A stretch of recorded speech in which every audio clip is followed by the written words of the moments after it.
تیمم کسی اور شریعت میں شامل نہیں ہے۔ کتنی بڑی نعمت اللہ کی طرف سے۔ اور یہاں جو بات ہو رہی ہے أَوْ لَامَسْتُمُ النِّسَاءَ فَلَمْ تَجِدُوا مَاءً فَتَيَمَّمُوا صَعِيدًا طَيِّبًا، ارشاد فرمائیے کہ یہاں تیمم کی طرف کچھ آپ بات فرمائیے، اور یہ کہ عورت سے لمس، عورت کا لمس، اس سے کیا مراد ہے؟ ارشاد۔ جی، تیمم کی بالکل اس رسول اللہ صلی اللہ علیہ وسلم نے اپنے اوپر جو اللہ جل شانہ کے احسانات جو بیان فرمائے ہیں، اس کے اندر ایک یہ بھی ہے کہ زمین کو میرے لیے اللہ تعالیٰ نے پاک کیا، یعنی بنایا کہ جس سے تیمم ہو سکتا ہے مٹی سے اور اس سے ملتی جلتی ہم جنس چیزوں سے، یا اسی طرح مسجد کو، ساری زمین کو مسجد بنایا کہ کہیں پر بھی نماز ہو سکتی ہے، نماز کے لیے کوئی خاص جگہ نہیں ہے۔ تو یہ حضور صلی اللہ علیہ وسلم پر اللہ جل شانہ کے جو خصوصی انعامات اور چیزیں اللہ نے عطا فرمائیں، اور جو سہولت والا دین دیا جس نے صبح قیامت تک چلنا ہے، یہ اس حوالے سے۔ اور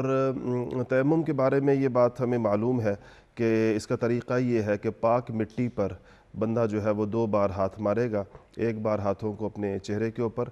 ملے گا اور دوسری بار کوہنیوں سمیت اپنے بازوؤں کو پر ملے گا۔ البتہ مٹی پر ہاتھ مارنے کے بعد ہاتھوں کو آپس میں ٹکرا کر جھاڑ لے تاکہ مٹی جو ہے چہرہ خراب نہ ہو، یعنی مٹی کے اندر کوئی چہرہ تھوپنا مراد نہیں ہے اس سے کہ مٹی پاؤڈر کی طرح چہرے پر لگائی جائے گی، بلکہ کسی چیز کو ہلکا، کسی مٹی کو، کسی غبار آلود دیوار کو، کسی ڈھیلے کو، کسی ایسے پتھر کو، کسی بھی چیز کو اس کے ساتھ مثلا ریت ہے، مٹی ہے، پتھر ہے، چونا ہے، تو ان چیزوں کے ساتھ جو ہے وہ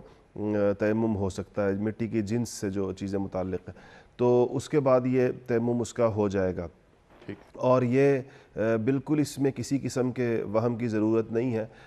علامہ مرغینانی نے یہی لکھا ہے کہ اگر کسی سے پانی 1 میل کی مسافت پر ہو، یعنی تقریباً وہ کوئی شاید 1.5 کلومیٹر بنتا ہوگا، تو 1 میل کی مسافت پر اگر اس سے پانی ہے تو وہ یہ بندہ تیمم کر سکتا ہے پانی کی تلاش میں جانے کی بجائے، اگر اس کو یقین ہو کہ پانی اس سے زیادہ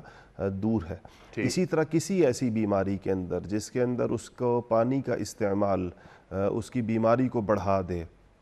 یا اس کو کسی عضو کے، اپنے جسم کے کسی آرگن کے خراب ہو جانے یا تلف ہو جانے کا اندیشہ ہو، تو ان ساری صورتوں کے اندر پانی کے ہوتے ہوئے بھی وہ مریض آدمی جو ہے وہ تیمم کر سکتا ہے۔